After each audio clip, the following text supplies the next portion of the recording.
إن الحمد لله نحمده ونستعينه ونستغفره ونعوذ بالله من شرور أنفسنا ومن سيئات أعمالنا من يهده الله فلا مضل له ومن يضلل فلا هادي له وأشهد أن لا إله إلا الله وحده لا شريك له وأشهد أن محمدا عبده ورسوله يا أيها الذين آمنوا اتقوا الله حق تقاته ولا تموتن إلا وأنتم مسلمون يا أيها الناس اتقوا ربكم الذي خلقكم من نفس واحدة وخلق منها زوجها وبث منهما رجالا كثيرا ونساء واتقوا الله الذي تساءلون به والأرحام إن الله كان عليكم رقيبا يا أيها الذين آمنوا اتقوا الله وقولوا قولا سديدا يصلح لكم أعمالكم ويغفر لكم ذنوبكم ومن يطع الله ورسوله فقد فاز فوزا عظيما وإن خير الكلام كلام الله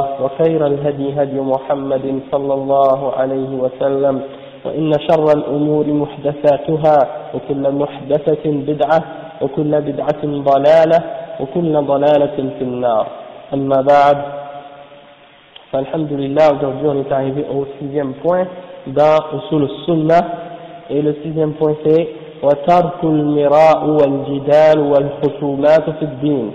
Donc ça signifie en français تَرْكُ الْمِرَاءُ وَالْجِدَالُ, ça veut dire d'abandonner al-mira. Al-mira c'est quoi? C'est lorsque tu parles avec des gens au sujet de la science mais tu veux montrer ton savoir, hein, al-mira. Wal-jidal, les argumentations avec les gens, essayer de discuter mais sans aucun but, juste pour montrer que tu es plus fort que l'autre, hein. Wal-khusumat fi-d-din, ben c'est ça aussi, ça rentre dans la même catégorie, c'est faire des débats puis des argumentations. Tout ça c'est, même si tu as raison, c'est pas bien dans la religion de faire ça, puis on va donner des exemples et on va expliquer qu'est-ce que ça veut dire. Allah subhanahu wa ta'ala, le chef il mentionne des exemples il mentionne des clarifications à ce sujet-là et il donne des exemples et des preuves de ça. Par exemple, il mentionne comme preuve, il dit وَالدَّلِيلُ قَوْلُهُ تَعَالَى وَلَا تَكُونُوا مِنَ الْمُشْرِكِينَ مِنَ الَّذِينَ فَرَّقُوا دِينَهُمْ وَكَانُوا شِيَعًا وَقَوْلُهُ عَزَّ وَجَلَّ لا يجادل في آيات الله إلا الذين كفروا وقال تعالى ما ضربوه لك إلا جدلا بل هم قوم خصمون وفي الحديث قال عليه الصلاة والسلام ما ضل قوم بعد هدى كانوا عليه إلا أوتوا الجدل ثم تلا هذه الآية حسن الحديث حسن رواه الترمذي وأحمد. Donc le cheikh il mentionne une série de versets et un hadith, il dit, comme premier verset, il dit ne soyez pas parmi les mushrikines, ne soyez pas du nombre des mushrikines, des gens qui adorent autre que Allah, min alladhina farraqu dinahum, parmi ceux qui ont divisé leur religion et qui sont devenus des sectes, hein, kullu hizbin bima ladayhim farihun, chaque groupe est heureux de ce qu'il détient de la vérité. Donc ça c'est une des caractéristiques des gens de shirk, qu'ils sont divisés, hein? Et la caractéristique des gens de tawhid, c'est qu'ils soient unis, parce que étant donné que le tawhid c'est la base de l'islam, et bien ça appelle les gens à s'unir, et le shirk, et bien étant donné que c'est le mensonge et l'égarement, et bien ça appelle les gens à se diviser. Et ça c'est une des choses qui amène la division, c'est le fait de discuter et d'argumenter sur des questions religieuses, en particulier sur des questions comme Al-Qadar, hein. Par exemple, quand on commence à discuter sur la prédestination, ça c'est une des choses qui ont ouvert la porte à beaucoup de déviations et beaucoup d'égarements, parce que c'est une chose qui est tellement spécifique et tellement complexe à comprendre que quelqu'un qui entre dans le qadar en essayant de rentrer dans certains sujets du qadar et essayer d'expliquer à ce sujet-là, il risque de s'égarer, parce qu'il y a des choses là-dedans qui sont impossible même pour l'être humain de comprendre complètement, parce que c'est un sujet qui a rapport avec Allah subhanahu wa ta'ala, et la connaissance d'Allah subhanahu wa ta'ala, de l'infini, et le fait que Allah subhanahu wa ta'ala a tout prédestiné. Ça c'est quelque chose pour le cerveau humain qui est difficile à comprendre. On doit se baser sur ce que Allah nous a révélé et qu'est-ce que le prophète sallallahu alayhi wa sallam nous a expliqué de faire. Et tant qu'on reste dans ces limites-là, comme les salafs ont fait, tant qu'eux ils ont resté dans les limites de la charia et dans les limites des textes, ils n'ont jamais dépassé ça. Alors tant qu'on reste là-dedans, on est sur le droit chemin, Inch'Allah. Le danger, c'est ceux qui ont essayé de rentrer dans la raison, la rationalité, par exemple la logique grecque, d'autres formes de rationalisation ou de logique ou de philosophie, et qui ont essayé d'interpréter le qadar en se basant sur ça.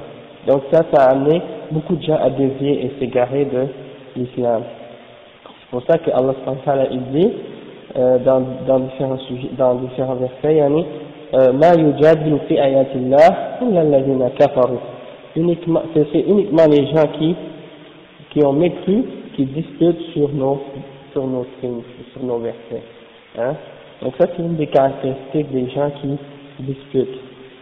C'est une des caractéristiques des gens qui n'ont pas cru en Allah, c'est qu'ils disputent sur les versets. Ils essaient de frapper un verset contre l'autre, ou un hadith contre un verset de Coran, ou un verset de Coran contre un hadith, et ils essaient de ramener des oppositions d'un verset contre un autre.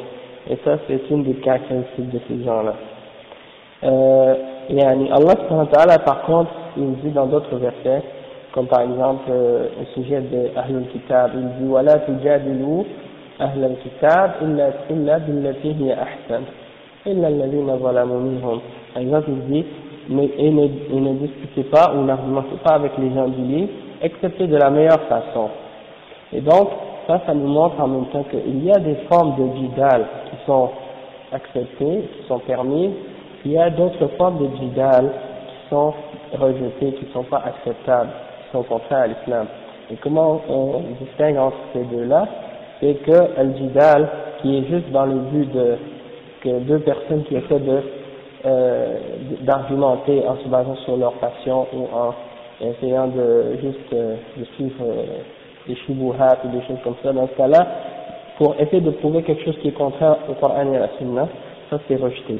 Mais si c'est argumenté avec des arguments qui sont basés sur le Coran et la Sunna, qui ne sont pas en contradiction avec les fondements de l'islam, et c'est pour montrer la vérité, parce que là c'est permis avec en respectant certaines règles de conduite et de politesse et aussi de bonne manière entre les deux personnes qui discutent entre eux, et tant que c'est fait dans le respect de cette façon-là, c'est accepté. Mais pas si c'est pour essayer de rejeter la vérité ou de détourner la vérité. Et puis il y a des domaines, il y a certains domaines dans lesquels il ne faut pas entrer dans le jidal, c'est tout à fait une question de aqidah, donc si c'est d'autres questions, par exemple de fiqh ou des choses comme ça, si tu veux argumenter avec quelqu'un sur un sujet et la personne n'est pas d'accord avec toi, tu présentes tes arguments et tu essaies de démontrer un point, ça c'est permis. Mais quand ça rentre dans le domaine des passions et d'essayer de montrer, d'essayer de rejeter la vérité lorsque la vérité est présentée, dans ce cas-là c'est mieux de laisser tomber ça. Et puis ça c'est un point, ça a été expliqué aussi dans d'autres livres par d'autres chouyours aussi qui expliquent les limites ou les catégories de jidal et quand est-ce que ça devient interdit, quand est-ce que c'est permis. Et puis on aura l'occasion d'y revenir Inch'Allah plus tard, mais là on va continuer puis on va citer les autres exemples que le cheikh a mentionnés aussi et après ça va peut-être éclairer un peu plus là-dessus.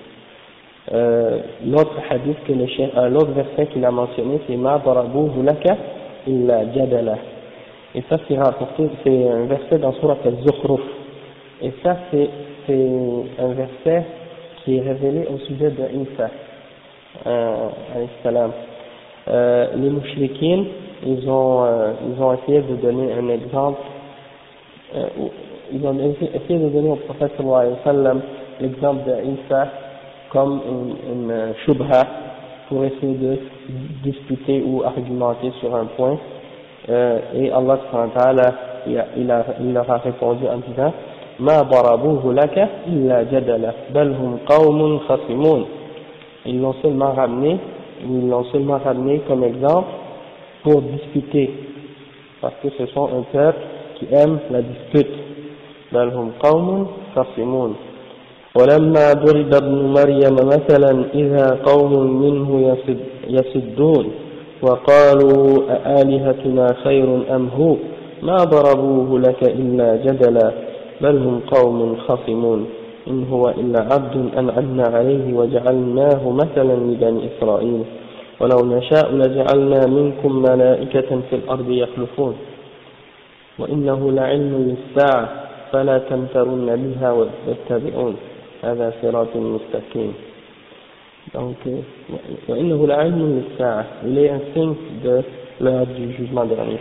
Ça vient en relation avec le darf d'hier, on a parlé de Isa ibn Maryam. Donc ça montre que c'est un des signes du jugement dernier. Donc qu'est-ce que ça signifie dans qu'est-ce que Allah dit? C'est que les mouchriquins ils ont dit au prophète sallallahu alayhi wa sallam, est-ce que nos idoles sont meilleures ou bien Isa? En voulant dire, c'est comme si ils essaient d'argumenter pour essayer de justifier en disant, c'est quoi la différence entre nos idoles et Isa. Et donc, en fait, c'est en se basant sur l'idée que, puisque les chrétiens adorent Isa, donc pourquoi nous on ne peut pas adorer nos idoles? Puisque à la base, leurs idoles sont des gens pieux, et les chrétiens aussi, à la base, c'était des hommes pieux qui les adoraient. Et donc, en fait, on sait que c'est une erreur, parce que, à la base, ce que les chrétiens adorent, c'est contraire au message de Isa, et c'est contraire à la base de la foi. Donc il n'y a pas d'argument pour eux dans ça. Allah subhanahu wa ta'ala il dit ensuite, le cheikh il mentionne un hadith qui dit ma dalla qawmun ba'da hudan kana alayhi illa utul jadal. Donc c'est que un peuple ne va pas s'égarer après qu'ils ont reçu la guidance, excepté qu'ils vont commencer à entrer dans des disputes. Et c'est ça qui fait souvent qui ouvre la porte à l'égarement chez les gens. Et c'est ça qui fait qu'ils rentrent dans toutes sortes de divisions.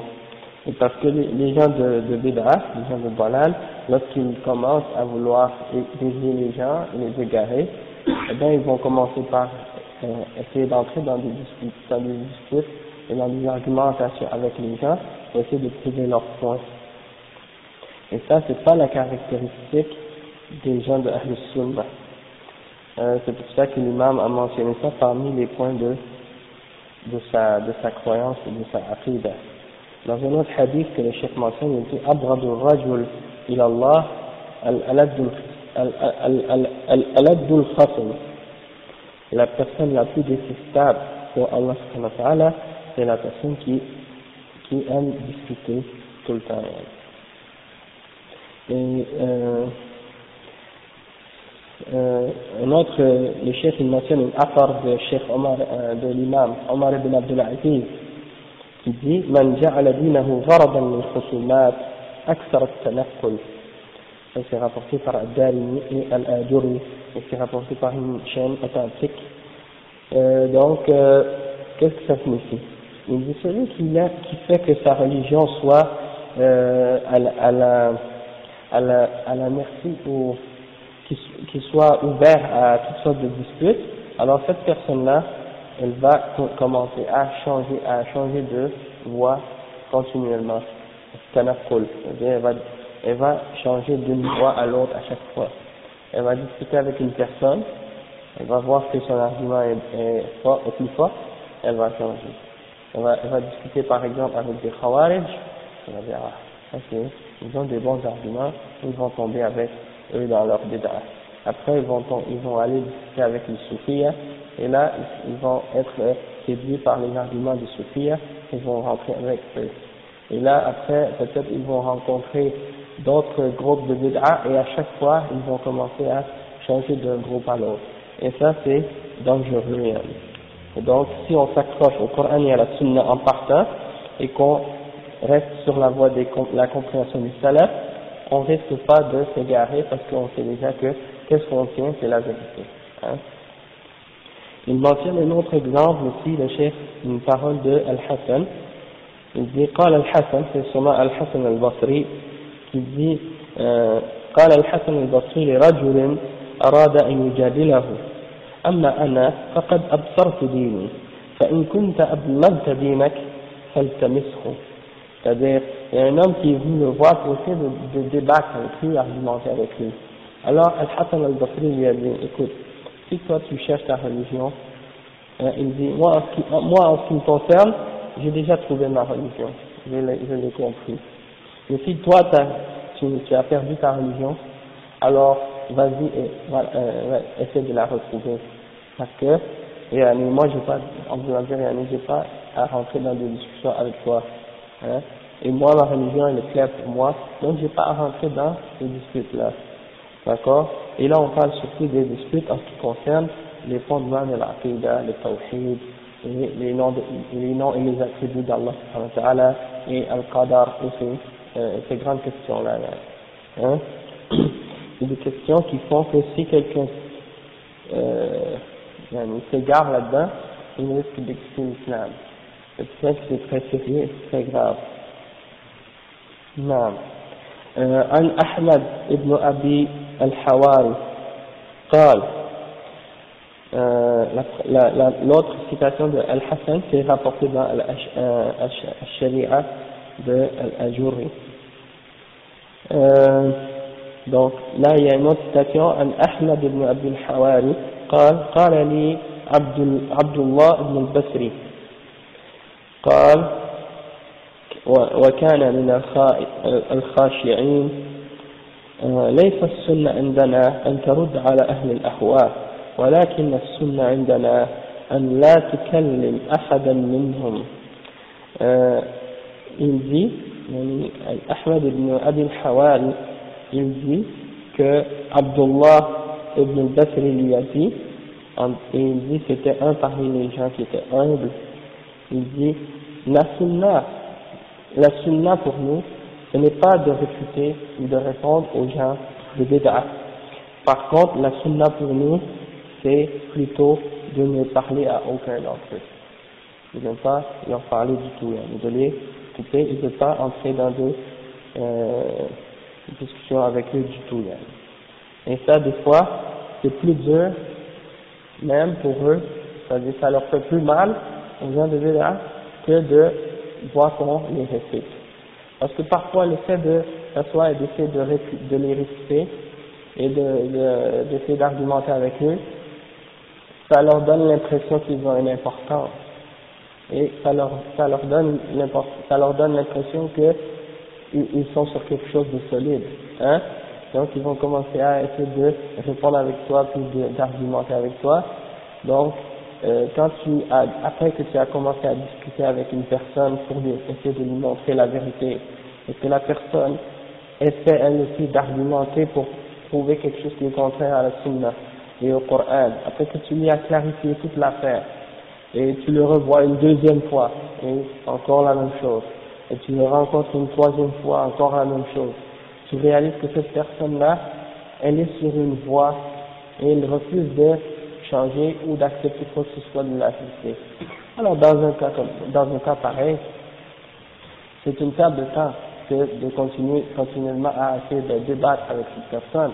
Et parfois, le fait de la couper la personne complètement, et le fait de cesser même d'essayer d'argumenter avec elle, ça va lui donner un coup plus dur que même d'essayer de le réfuter. Parce que tu vois que ces gens-là, il n'y a rien qui marche avec eux. Il n'y a rien qui rentre dans leur tête ni dans leur cœur. Ils ont fermé complètement la porte à toute chose qui vient de toi, ou qui vient même, tu leur donnes les preuves du Coran et de la Sunna, ils n'acceptent pas. Alors des gens comme ça, les salafs, c'est comme ça qu'ils faisaient avec eux. Il y a une autre citation par la suite, celle que je viens de mentionner, c'était dans Al-Ibana, et la prochaine c'est Ahmad ibn Ishaq, عن حنبل بن إسحاق قال كتب رجل إلى أبي عبد الله يعني أحمد بن حنبل كتابا يستأذن فيه أن يضع كتابا يشرح فيه الرد على أهل البدع وأن يحضر مع أهل الكلام فيناظرهم ويحتج عليهم، فكتب إليه أبو عبد الله بسم الله الرحمن الرحيم أحسن الله عاقبتك ودفع عنك كل مكروه ومحذور الذي كنا نسمع وأدركنا عليه من أدركنا من أهل العلم أنهم كانوا يكرهون الكلام والخوض مع أهل الزيغ وإنما الأمر في التسليم والانتهاء إلى ما في كتاب الله عز وجل ولا يعد ذلك ولم يزل الناس يكرهون كل محدث من وضع كتاب أو جلوس مع مبتدع ليورد عليه بعض ما يلبس عليه في دينه، فالسلامة إن شاء الله في ترك مجالستهم والخوض معهم في بدعهم وضلالهم، فليتق الله رجل وليسر إلى ما يعود عليه نفعه غدا من عمل صالح يقدمه لنفسه ولا يكون ممن يحدث أمرا فإذا هو خرج منه أراد الحج له، وأشد ذلك أن يكون وضعه في كتاب فأخذ عنه فهو يريد أن يبين ذلك بالحق والباطل، فإن وضح له الحق في غيره نسأل الله العافية ونسأل الله التوفيق لنا ولك ولجميع المسلمين والسلام عليكم. Donc, qu'est-ce qu'il dit en fait, c'est que un des Hanbal ibn Ishaq, il a dit qu'un homme a écrit à l'imam Ahmad, ok, et il lui a demandé la permission d'écrire un livre pour expliquer la récitation des gens de Bid'ah, c'est-à-dire d'écrire un livre dans lequel il récite les gens de Bid'ah, et il a demandé aussi la permission d'assister avec les gens de Kalam pour oui c'est ça. Donc il a demandé la permission de pouvoir s'asseoir avec les gens de Kalam pour essayer d'argumenter des sortes de petits débats avec eux et tout. Non, ils ont demandé à l'imam Ahmad une question, est-ce que c'est permis de faire ça? Ouais, une personne qui demande une personne qui a écrit à l'imam Ahmad, il lui demande la permission. Est-ce que tu me donnes la permission d'écrire un livre dans lequel je montre la récitation contre les gens de Bid'ah? Et en même temps aussi, je demande la permission de pouvoir assister et de m'asseoir avec eux pour argumenter avec eux dans le but d'établir contre eux la preuve. Et puis l'imam Ahmad lui a dit Bismillah ar-Rahman ar-Rahim, qu'Allah te donne une bonne fin et qu'il t'éloigne de tout ce qui est mauvais et tout ce qui est interdit. Et il dit ce que nous avons entendu et ce qu'on a connu des gens du savoir. C'est-à-dire l'imam Ahmad parle des gens de ilm qui étaient avant lui, hein, les shuyukh, et les ulama avec lesquels il a étudié. Il dit ce qu'on a appris d'eux, c'est qu'eux ils détestaient la dispute et les discussions et de s'asseoir avec les gens de déviation. Et il faut uniquement se soumettre à la révélation d'Allah subhanahu wa ta'ala et il faut s'arrêter là où Allah subhanahu wa ta'ala nous demande de nous arrêter et de ne pas dépasser cette limite. Et les gens avant détestaient tout le temps tout ce qu'il y avait de nouvelles choses qui étaient amenées dans la religion. Donc, comme il dit, par exemple, d'écrire un nouveau livre sur un sujet, ou de s'asseoir avec un mubtadi' dans le but de réfuter ces paroles qui sont fausses. Donc, il dit que le but, la façon d'être sauf, de se sauver ou d'être préservé de tous ces égarements-là, c'est de cesser de s'asseoir avec eux complètement.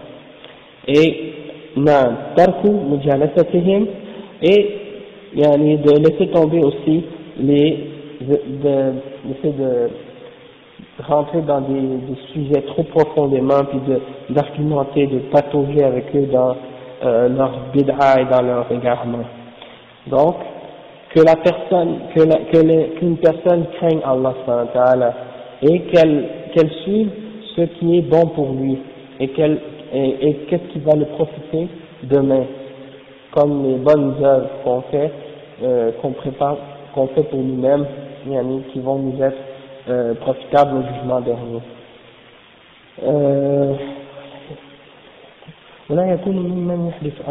Et de ne pas être de ceux qui ont innové quelque chose ou inventé quelque chose de nouveau dans la religion. Et donc,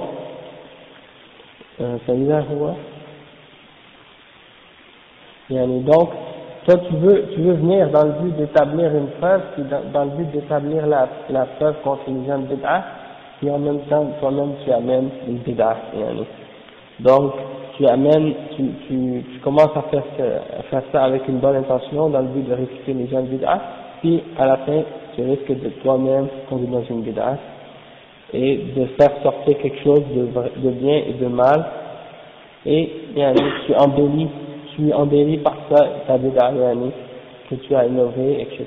Donc le chef, qu'est-ce qu'il veut dire? L'imam Ahmed, il veut dire que lui, il préfère que les gens n'entrent pas dans des discussions du tout, d'accord? Même pas pour montrer la vérité aux gens. Ouais. Mais à ce sujet-là, il y a une différence d'opinion parmi les ulama d'Ahl Sunnah, parce que certains parmi les ulama ont permis d'écrire des livres pour réfuter les gens de bid'a. Et ça, c'est la position qui est la plus correcte, Inch'Allah, parce que c'est quelque chose qui a été accepté par plusieurs parmi les imams. Et même que le cheikh il dit, celui qui a fait les commentaires, il rajoute un commentaire au sujet de cette citation, et il dit قلت هذا مبالغة في إنكار المحدثات من الإمام الجليل أحمد، والحقيقة التي استقرت وأقرها كل علماء الإسلام بعده فيما أعلم هي جواز تصنيف الكتب، بل وجوب تصنيف بعضها، وذلك من قبيل المصلحة المرسلة للمحافظة على الضرورات الخمسة أولها الدين. Donc ça c'est une citation, une note de Mohammed Eid al-Abbasi. Il dit, ça c'est une exagération dans l'interdiction ou dans le rejet des choses nouvelles qui peuvent être amenées, parce que ça a été affirmé ou accepté par la plupart des savants de l'islam par la suite, le fait d'écrire des livres. Il dit ça c'est exagéré dans sa position, parce qu'on sait que l'imam Ahmad était très très strict dans ce domaine, et il n'aimait pas dépasser la sunna, même pas d'un cheveu. Donc il était très très craintif d'Allah subhanahu wa ta'ala. Il avait une grande crainte d'Allah subhanahu wa ta'ala et il craignait beaucoup de tomber dans quoi que ce soit des innovations. Et c'est pour cette raison-là qu'il a essayé de fermer cette porte pour éviter que les gens dépassent la limite et commencent à exagérer dans l'écriture de ces livres-là.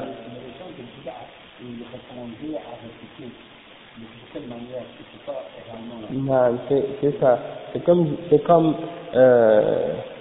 comme j'allais expliquer justement, c'est que j'ai entendu un chef comme le chef Ubayd al-Jabari qui expliquait ce point-là et qui disait que les savants ont permis à certaines personnes de réfuter les gens de bid'a et de faire des débats avec eux, mais selon certaines conditions. parmi les conditions qu'ils ont mis, c'est qu'il faut que ce soit un alim qui est bien ancré dans la science. Alors, il faut qu'il soit très très fort et très très profondément enraciné dans la science islamique. Donc ça veut dire que ça ne peut pas être n'importe qui, ça doit être uniquement fait par les plus grands ulama, hein, et les gens qui ont vraiment un pied très fermement ancré dans la science islamique. Deuxièmement, il faut que ce soit une personne qui a une très grande connaissance de leur ruse et de leur méthode. C'est-à-dire il faut qu'il soit au courant des trucs et des arguments et de la voix des gens de Bid'ah avec qui il va discuter. D'accord? Comme ça, quand il va les affronter, il va clairement être capable de leur répondre et il ne va pas être pris par surprise par leurs ruses et leurs arguments. Et il y avait une troisième condition, mais je m'en souviens plus malheureusement.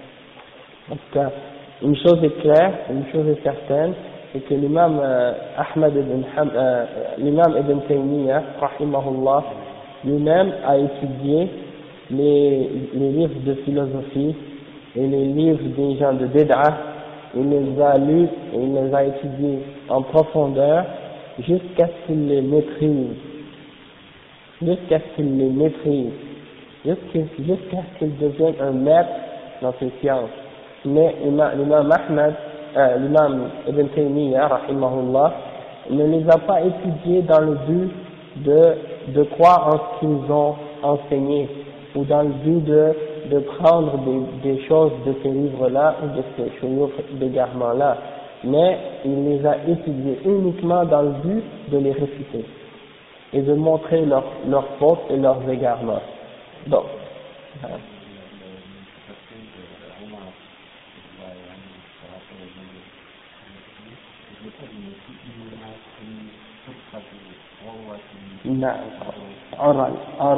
نعم إنما تنقض عرى الإسلام عروة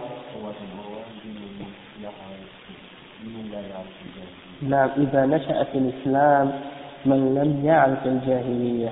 Oui, ça c'est un des citations de l'imam Omar ibn al-Khattab radiyallahu anhu, qui dit le cadre de l'islam va s'effriter mèche par mèche ou bien fil par fil lorsque des gens vont grandir dans l'islam sans avoir connu la période de Jahiliya ou la période avant l'islam, hein.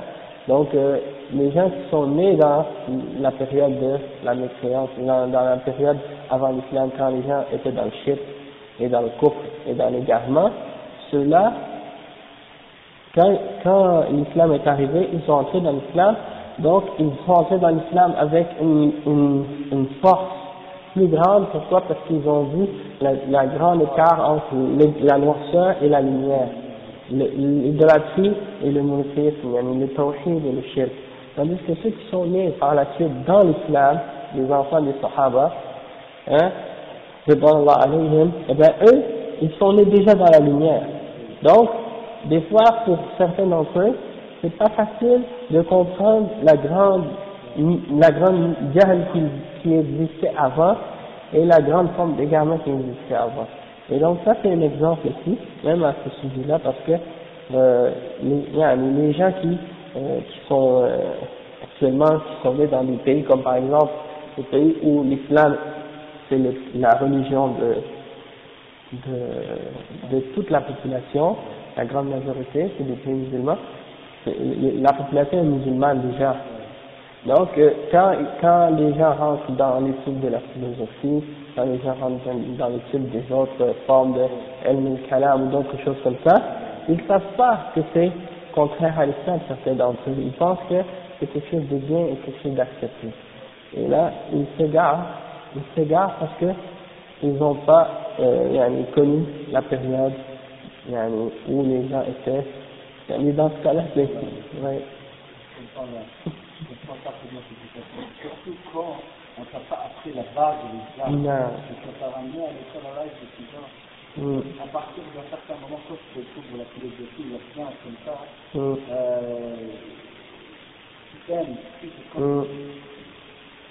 tu donnes une importance à ces choses-là. Et surtout que les gens qui en parlent, ils en parlent comme si c'était quelque chose de supérieur à ce que les prophètes ont amené. Hein? Souvent, quand tu entends des gens parler de la philosophie, et des philosophes comme Ibn Rushd, ou bien comme Al-Farabi, ou bien Ibn Sina, ou bien d'autres parmi ces philosophes-là, eh bien, ils t'en parlent comme si c'était les plus grands, les plus importantes personnalités dans le monde islamique ou dans l'histoire de l'islam. Et pourtant, quand tu regardes leurs écrits, c'est rempli souvent de paroles ou des idées qui sont complètement fausses, complètement contraires à l'islam. Donc c'est ça le danger, yani. Et là, on est dans la période de Ghurba, si on veut, où les gens ne connaissent pas, yani la sunna ne connaissent pas l'islam comme il a été amené par le prophète sallallahu alayhi wa sallam. Alors c'est ce qui arrive, c'est ce qui arrive. Donc c'est ça. Comme je disais auparavant, c'est que l'imam Ibn Taymiyyah, il a étudié ces sciences-là, il a étudié c'est-à-dire la philosophie, toutes ces choses-là. Et lui, il les a étudiées dans le but uniquement de les réciter. Tandis que par exemple Al-Ghazali, lui, il les a étudiés, pas dans le but de les réciter à la base, mais il les a étudiés à la base parce qu'il cherchait quelque chose, en croyant qu'en les étudiant, il allait trouver une vérité dedans. Et ça, c'est la différence. Comment s'appelle Ghazali? Al-Farid Ibn Taymiyyah, celui-là, ou bien c'est Ibn al-Qayyim. Peut-être c'est Ibn al-Qayyim. Non mais c'est Ibn al-Qayyim. Non.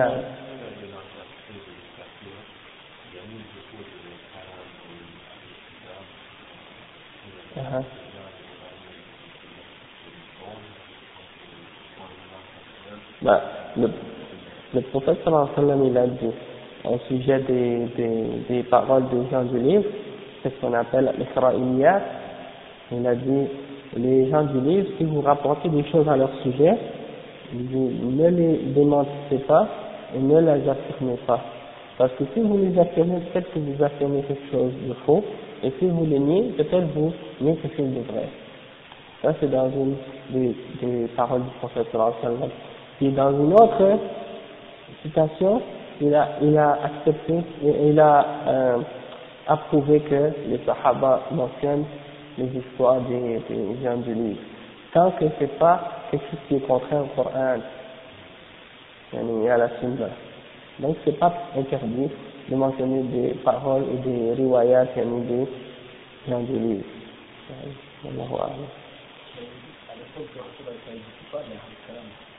Non, c'est pas Ahlul Kalam.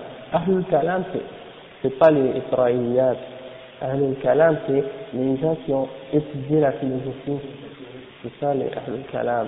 Et eux, ils ont étudié la philosophie, ils ont essayé de l'appliquer à l'islam ou au Coran et à la Sunna dans les questions de Aqidah. Dans les questions qui ont rapport avec l'iman billah et al-asma wa sifat et al-qadar. Non. C'est ça, c'est des musulmans qui ont appris la philosophie. Non. Ou bien c'était des fois des convertis qui avaient étudié avant l'islam la philosophie et qui sont entrés dans l'islam et qui ont gardé ces idées et ces affaires-là et qui ont commencé à les prêcher. Comme par exemple, lui qui a amené le Al-Qadariya, Ma'bad al-Juhani, lui c'était un chrétien, lui s'est converti à l'islam. Al-Jahl ibn Safwan, il était un musulman, sauf que il a étudié ces fondements-là avec des gens qui étaient d'origine juive. Il avait appris ça des juifs et des chrétiens et des philosophes. Donc toutes ces bid'as-là, c'est sûr, elles viennent pas de l'islam. C'est déjà bien des gens qui viennent de l'extérieur. On parle de Al-Ghazali, pas le contemporain. Al-Ghazali, l'ancien, celui qui était venu, et celui qui a écrit Ihya Ulumuddin. Muhammad Al-Ghazali, Abu Hamid. Ouais, Abu Hamid Al-Ghazali. Et la fitna que Al-Ghazali a fait, surtout c'est parce que lui, il était parmi les grands, parmi les fuqaha. Il était connu parmi les grands, parmi les fuqaha. Je pense qu'il venait de Samarkand. Non, il venait pas de l'Égypte. Tout le monde, parce qu'il y a un Égyptien actuellement qui s'appelle, dans notre siècle, qui s'appelle Ghazali, qui vient d'Égypte. Mais Al-Ghazali, l'autre, il n'est pas d'Égypte. Il venait pas de la Syrie, il vient de, c'est pas Samarkand, c'est dans le coin de l'Iran, là, si je ne me trompe pas. Sinon, si c'est pas l'Iran, c'est dans le coin de l'Irak, c'est pas dans ce coin-là.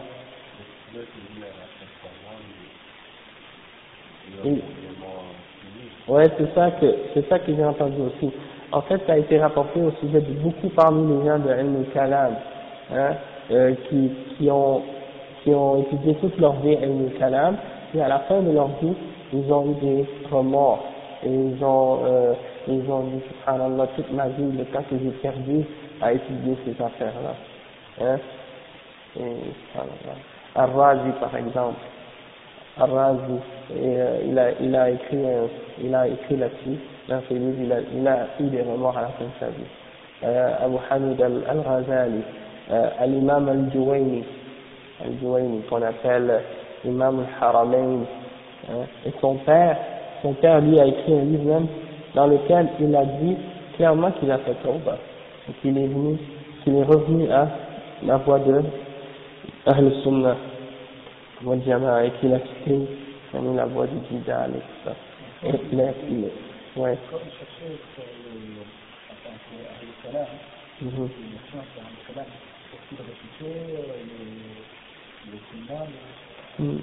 C'est parce que eux, ces gens-là, quand ils étudiaient Ilm al-Kalam, ils s'imaginaient être en train de défendre la position de l'islam, la position de Ahl Sunnah wal Jama'a. En fait, eux, ils se disaient comme si c'était eux Ahl Sunnah wal Jama'a. Ok? Et puis, en fait, c'est une erreur parce que tu peux pas défendre l'islam en te basant sur quelque chose de batil. Hein? Tu peux essayer de défendre la sunna en te basant sur une bid'a. Et c'est ça l'erreur de ces gens-là. Ils ont essayé de répondre aux gens de bid'a avec une bid'a. Et c'est ça le danger. Hein. C'est ça qu'ils ont uniquement répondu partiellement. Ils n'ont pas répondu d'une façon complète, parce que leur réponse était incomplète aux gens de bid'a, parce qu'ils n'ont pas utilisé une méthode logique. Eux, ils prétendent qu'ils utilisent une logique, mais quand on analyse leur argument, on voit qu'ils sont en contradiction avec eux-mêmes, parce qu'ils veulent affirmer la sunna, et puis ils utilisent yarhamukallah. L'orateur, oui.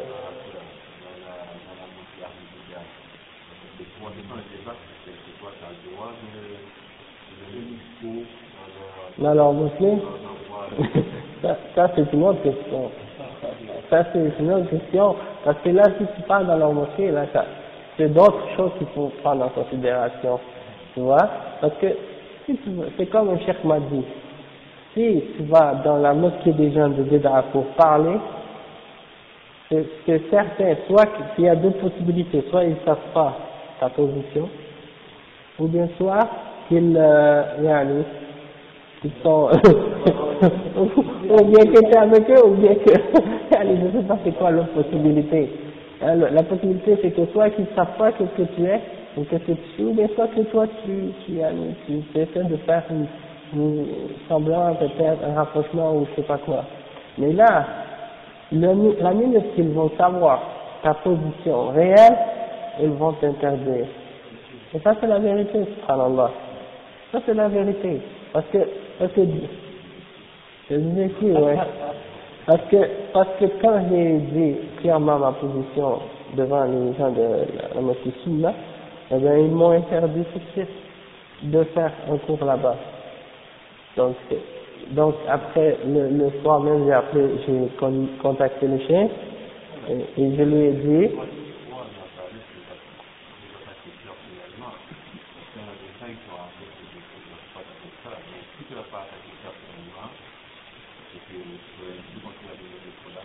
je ne l'ai pas attaqué personnellement, je ne leur ai pas dit ta femme elle est comme ci, ou ton fils il est comme ça, ou bien, ouais, tahdir, mais le tahdir, pas pour, le tahdir il y a pour les musulmans, ouais, mais là c'est une méthode pour avertir les musulmans contre le danger ou les erreurs ou les égarements que ces gens-là peuvent propager. Et si tout le monde se tait, personne dénonce ces gens-là, donc tout le monde continue.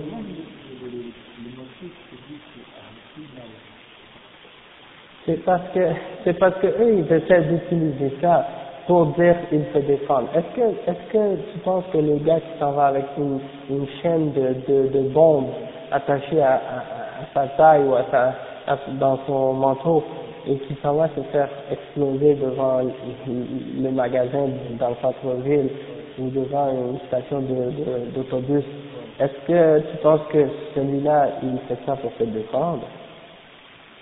Premièrement, il n'y a pas contre qui il se défend. La terre a déjà été conquise, le système a déjà été établi et les choses sont toutes en place. Donc, il n'y a rien à défendre. Et ce principe-là de man qutila duna malihi ou man qutila duna nafsihi ou duna irdihi fa huwa shahid. Celui qui meurt en essayant de défendre ses biens ou son honneur ou sa vie, il est shahid, il est martyr. Ça s'applique même contre un musulman. Si un musulman vient pour te tuer et que tu te défends, et si un musulman essaie de te voler ta maison, toi tu te défends et tu te fais tuer par un musulman, tu vas être shahid quand même. Ça n'a rien à voir avec le fait que ce soit un juif ou un colon ou un autre. Donc cet argument-là de dire oh je suis là en train de défendre, ça ne s'applique même pas à ce contexte-là, de dire ça. Et en ce qui concerne l'idée qu'il y a ceux qui disent on fait le djihad de ça, c'est clair que si l'ennemi il est en train d'approcher ton pays, les ulama ont dit oui, dans ce cas-là tu dois défendre tes frontières et c'est obligatoire à tous les musulmans d'empêcher l'ennemi d'approcher pour pas qu'il lance dans le pays. Mais une fois que l'ennemi est entré dans le pays et qu'il s'est établi et qu'il a pris le pouvoir, c'est terminé. Il n'y a plus de combat. Tu ne vas pas te révolter. Là, tu as deux choix.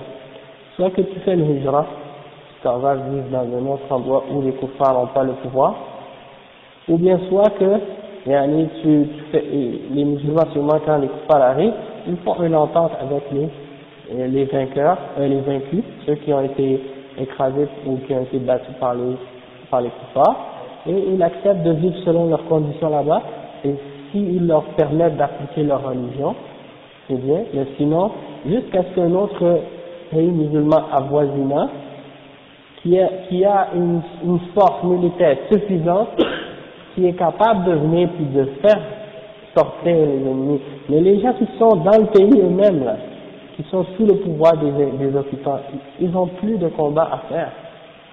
Tu comprends? Ils peuvent plus affronter. Parce que sinon ils vont se tuer entre eux, ils vont commencer à faire ce qui se passe maintenant là. En Irak, les innocents qui se font tuer. Comme en Irak. Les gens,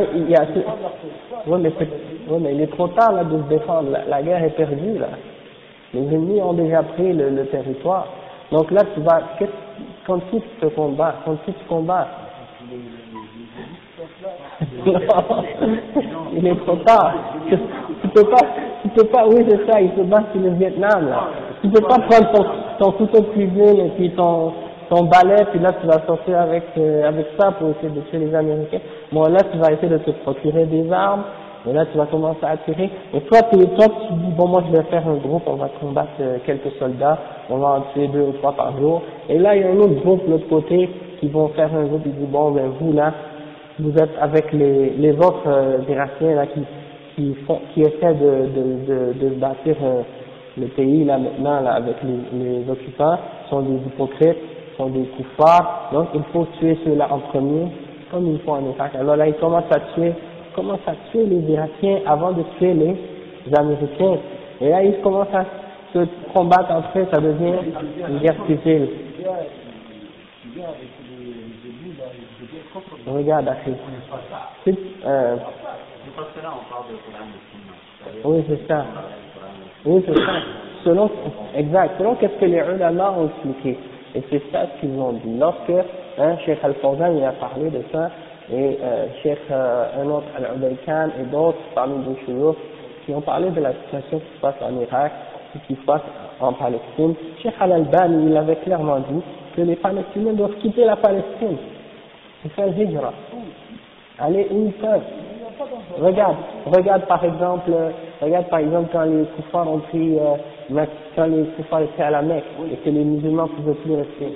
Ils ont fait hijra, ils ont quitté une terre qui était plus chère et plus précieuse et plus aimée que la Palestine, et l'ont laissé aux mouchriquins pendant plusieurs années, jusqu'à ce qu'Allah leur permette de revenir et de reprendre l'affaire quand ils avaient une force assez grande pour revenir.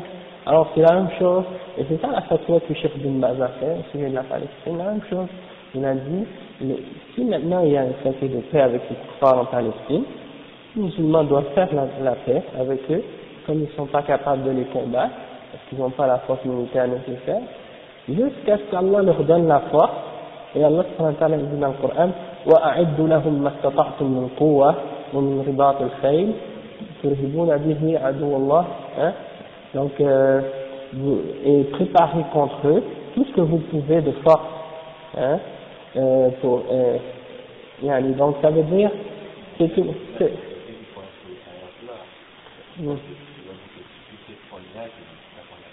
non, parce que, non, justement, parce que ce verset-là, préparez ce que vous pouvez de force, c'est une ayah qui s'adresse aux dirigeants des musulmans. Et c'est au chef de l'État de préparer la force pour les croyants. Et non aux individus du peuple, essayer d'acheter des armes aux noirs ou des choses de ce genre-là. Et ça c'est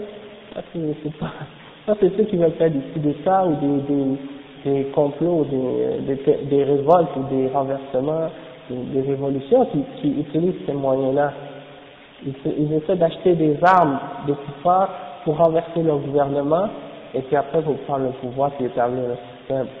Mais nous les musulmans, c'est pas de cette façon-là que Allah nous a demandé de procéder. Et il y a une règle à suivre, il y a le Coran à suivre, il y a la Sunna, et puis on doit aussi respecter et suivre nos ulama. Et quand il y avait, c'est ça j'écoutais aujourd'hui un chef qui expliquait, Cheikh Ubaid al-Jabri, il expliquait que lorsqu'il y avait autant de Sahaba, autant de Tabi'in, des événements très graves dans la Ummah, personne n'acceptait de faire une fatwa. Alors tous les Sahaba renvoyaient la fatwa à un autre, jusqu'à ce que la personne arrive jusqu'au plus connaissant parmi les Sahaba et que lui se faisait la fatwa. Et les ulama ont extrait de ça le fait que lorsqu'il y a des grands événements, des grands dangers dans la Ummah, ce n'est pas à n'importe qui de faire des fatwas sur ces sujets-là. C'est uniquement aux plus grands parmi les ulama, aux plus âgés, ceux qui ont plus d'expérience et ceux qui ont eu une fermeté toute leur vie dans l'application du Coran et de la Sunna. C'est pas à un débutant dans l'ilm ou à une personne jeune à commencer à venir puis essayer de faire des fatwas sur des questions de ce genre. Et c'est pour ça que ceux qui ont fait la fitna en Arabie Saoudite, là, comme Salman et Safar, et les autres de ce groupe-là, quand les ulama de l'Arabie Saoudite avaient décidé qu'il était permis d'utiliser l'aide des Américains pour une nécessité, quand Cheikh Ben Baz a pris et les autres ulama ont accepté ça, lui, Safar et Salman et les autres sont arrivés, ils ont dit non, ils ont fait une erreur, c'est pas bon cette fatwa, il faut pas suivre ça, ils commencent à dénigrer les ulama, commencent à rejeter les ulama et à ramener, à dire aux gens, c'est nous qui, vous devez nous suivre, vous devez nous écouter, etc. Donc ils ont contredit cette voie et cette règle que les salafs ont suivi et qu'ils ont appliqué, qu'on doit suivre l'exemple des plus grands et des plus anciens dans la haine, ceux qui ont plus de fermeté et plus d'expérience dans la voie de Ahl Sunnah wal Jama'a, et non pas les ahdaf, al-asnan, les jeunes qui sont juste sortis du biberon là, de péter le sein de leur mère là, et puis qui commencent à vouloir parler de ces grandes questions là, subhanallah. Alors que c'est Cheikh Ben Baz, subhanallah, qui dit ça fait plus que 60 ans qu'il étudie l'ilm. Hein? Et toi tu viens là, tu as même pas la moitié de ton âge, et puis tu penses que maintenant ça y est.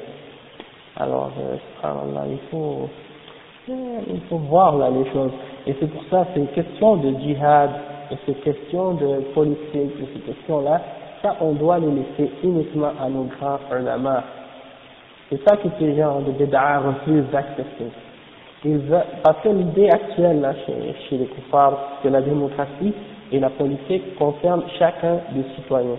Que tu sois un illettré, un ignorant, que tu aies 18 ans ou 80 ans, que tu sois expérimenté ou non, pour eux là, ça n'a aucune différence. Tu as ton mot à dire, tu as ta parole à dire, tu peux parler de qu'est-ce que tu veux de la politique, comme tu veux. Tandis que Allah subhanahu wa ta'ala, il dit dans le Coran, إذا جاءهم أمر من الأمن أو الخوف أذاعوا به ولو ردوه إلى الرسول وأولي الأمر منهم لعلمه الذين يستنبطونه منهم.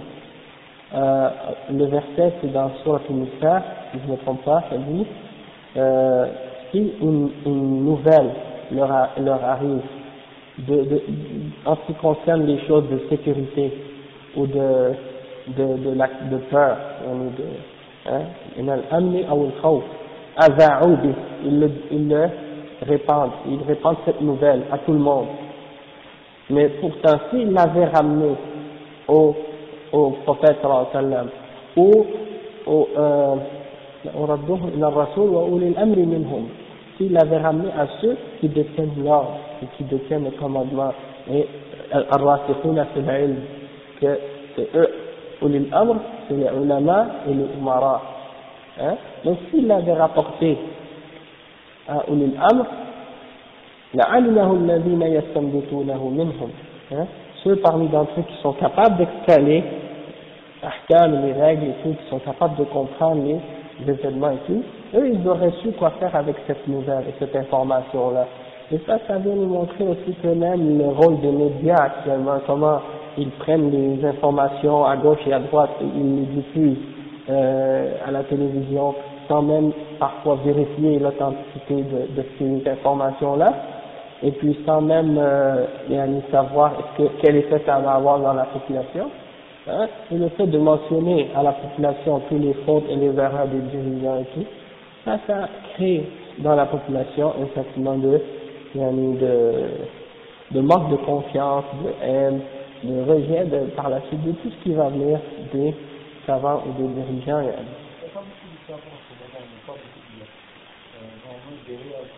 Je vais te dire, Afi, s'il y avait un seul savant, ce serait suffisant pour la Ummah. Mais actuellement, il y en a plus qu'un. Il y en a des dizaines. Et leurs élèves sont des centaines et des centaines. Donc, il faut pas avoir peur de l'avenir pour l'islam, alhamdulillah, et pour les ulama. C'est vrai que nos ulama sont peu nombreux actuellement. C'est vrai que il y a beaucoup de problèmes dans la Ummah, mais il faut jamais perdre l'espoir que Allah subhanahu wa ta'ala, c'est lui en contrôle de tout ce qui se produit.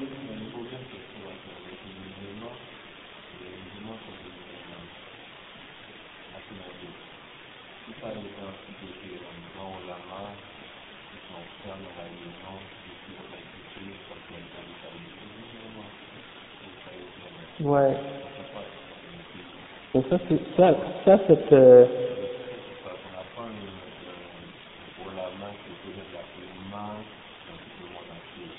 alhamdulillah. Oui, c'est une question de manhaj. Des fois, c'est ce que tu dis, mon frère, la question des gens qui disent, ah non, ça c'est les ulama de l'Arabie Saoudite, on ne les suit pas. Ces gens-là, en fait, ils n'ont rien compris. Ils n'ont rien compris au Coran et à la Sunna. Pourquoi? Parce que tu dois accepter la vérité, peu importe d'où la vérité peut venir. Hein?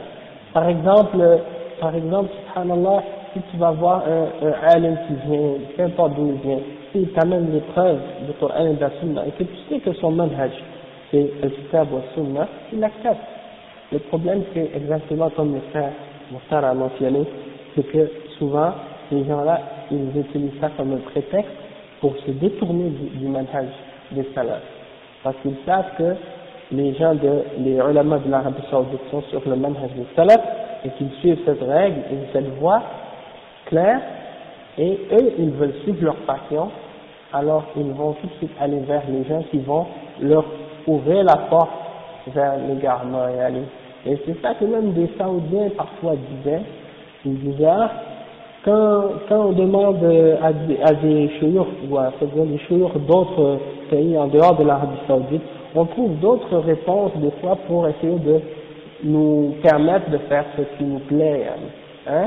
Donc des Saoudiens, tu les vois, quand des Saoudiens veulent suivre leur désir, au lieu d'appeler des ulama qui sont là-bas, ils vont appeler des ulama qui sont au Koweït ou qui sont en Qatar, comme Al-Qardawi et d'autres. Et lui, il va leur donner des fatwas pour rendre halal ce qui est haram, ou pour rendre haram ce qui est halal, et pour suivre leur désir, et là c'est ce qui arrive. Tandis que quand il y a un alim qui est sur la sunna, peu importe d'où il vient, regardez Cheikh Moukdel, il est du Yémen. Pourtant, tous les élèves et les chouyours, les tulab ilm, vont étudier au Yémen avec le cheikh. Et le cheikh donne ses fatawas, et tous les ulama de Ahl Sunnah qui sont sur la voie des salafs sont heureux avec les fatawas de Cheikh Moukdel. Et bon, il n'y a personne d'infaillible, tout le monde peut se tromper, sauf que, alhamdulillah, ils ont dit que du bien sur lui. Il y avait par exemple Cheikh Al-Albani, qui n'est pas du tout un Saoudien, qui est d'origine albanaise, mais alhamdulillah, quand il amène des choses qui viennent du Coran et de la Sunna, même le Cheikh Bin Baz qui est de l'Arabie Saoudite, il accepte ce qu'il dit. Et parfois, Cheikh Bin Baz, il n'est pas d'accord avec Cheikh Al-Albani sur quelque chose, et il lui répond avec les preuves et les exemples du Coran et de la Sunna. Par exemple, en ce qui concerne les bracelets en cercle, en forme de cercle, Cheikh Al-Albani a dit, la femme n'a pas le droit de porter un bracelet en or en forme de cercle, soit dans son cou ou dans son bras. Pourquoi? Parce qu'il est venu avec une citation de Ibn Hazm et certains hadiths qu'il a pris qui interdisait à certaines de ses filles de porter des bijoux en or ou quelque chose comme ça, et il a expliqué que la raison pourquoi il avait enlevé ces bijoux en or sur sa fille, sur sa fille, c'était à cause du fait qu'ils étaient en forme de cercle. Et Cheikh Bin Baz, il lui a répondu, il lui a dit non, on n'est pas d'accord avec ça, il lui a donné d'autres explications et d'autres preuves pour répondre à ça. Tandis que d'autres fois, Cheikh Bin Baz a fait Cheikh Al-Albani a fait des fatwas sur d'autres sujets, comme par exemple le takfir, et ces choses-là, quand il a expliqué la récitation pour les gens de takfir, et bien Cheikh Bin Baz, il a écrit et il a dit, notre Cheikh Al-Albani, il a bien expliqué cette question, et puis moi je suis d'accord avec cette position-là, et il a clarifié la position, il a dit que Al-Albani avait raison sur ce sujet-là. Donc c'est des exemples, comment des fois les ulama peuvent être en désaccord entre eux, et comment ils peuvent être en accord, peu importe d'où ils viennent, c'est pas la question d'où ils viennent, hein. Et quand quelqu'un est sur la sunna, ou qui suit la voie des salafs, et qui vient d'un autre pays que l'Arabie Saoudite, souvent même, sa position et son honneur est grande parce que ça amène un support et une plus grande force encore au da'wah, parce que ça amène une sorte de coopération et une sorte de, oui c'est ça, fraternité entre les différents musulmans de tous les pays du monde. Et il y a les frères qui sont salafistes, qui sont dans tous les pays du monde. Peu importe où vous allez, vous allez trouver des salafistes. C'est pour ça qu'alhamdulillah, c'est pas... Mais je pense que, ouais, pour des frères comme Baba qui ont étudié l'économie ou les choses ici, là, parce que si vous voyez les musulmans qui sont à l'HEC ou des choses comme ça, et dans les études économiques, beaucoup d'entre ces musulmans-là ont l'idée que c'est halal, le riba, acceptent que c'est halal, ils pensent que c'est halal. Donc ces gens-là, le problème avec eux souvent, c'est le manque de connaissance de la charia. Et ça nous fait réaliser en même temps que lorsque tu étudies une chose de la dunya, il faut essayer tout le temps d'avoir une base de ce même domaine, mais qui a rapport avec la charia, dans le but d'éviter de tomber dans des erreurs. Mais c'est l'erreur de ces gens-là qui ont négligé le côté islamique, le côté des règles de l'islam. Alhamdulillah, alhamdulillah.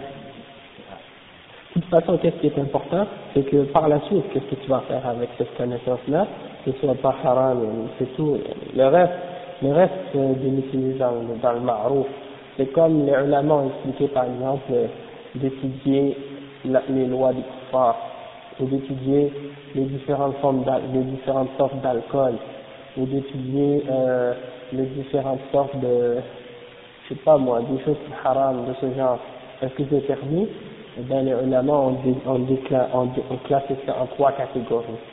Celui qui l'étudie dans le but de pas de l'appliquer, mais juste de savoir ces choses-là, juste pour le connaître et pour réfuter ces idées-là.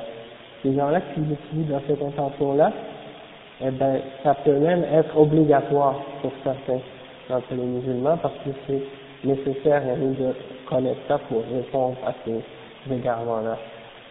Tandis que celui qui l'étudie juste pour le connaître comme ça c'est pas, je vais t'en aller, mais je sais pas si c'est fini, on va s'arrêter. Donc il y a ça. La deuxième catégorie, c'est les gens qui l'étudient, puis qui savent que c'est haram, mais qui, si je ne me trompe pas, ils l'étudient comme ça, puis ils savent, et pour gagner sa vie, ouais, puis ils se laissent pencher vers les passions et tout ça. Mais dans ce cas-là, il n'est pas kafir, il est musulman, parce qu'il sait que c'est haram, même s'il le sait. Tandis qu'il y a une autre catégorie, c'est ceux qui l'étudient, puis qui le pratiquent, puis eux qui croient que c'est correct, que c'est halal ou quelque chose comme ça, et ça rentre dans le kufr, parce que tu rends halal qui est haram. Il y a juste une chose que si tu l'étudies, c'est kufr, c'est la magie. Si tu étudies la magie, c'est juste de l'étudier, c'est kufr. Ouais. L'alcool, non. Non, pas travailler. Travailler, c'est haram, mais ça rentre pas dans le kufr. Ça rentre pas dans le kufr. Non, c'est juste un péché. Ouais, c'est la même chose. Étudier la philosophie dans le but de réfuter, c'est correct. Mais si tu étudies la philosophie, mais tu veux essayer de croire en ces principes-là puis les appliquer, eh bien là, tu peux même tomber dans le kufr. Okay.